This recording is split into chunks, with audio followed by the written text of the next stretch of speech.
Hey guys, it's Andrew from Cardinal Kia. In this video, I'm going to show you how to use your heated side mirrors in the 2024 Kia Sportage.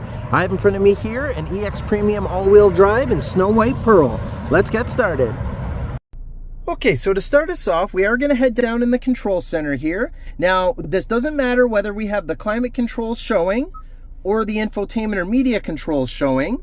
And let's not forget, these four buttons here are static and they don't change when you go to flip between those screens. And the button we're looking for is your rear defroster button. So when you go to turn your rear defroster on, not only does it do the back windows, but it also does your side mirrors.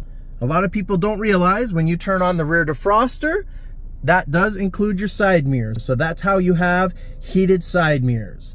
And that's how you do it. Thanks for watching, guys.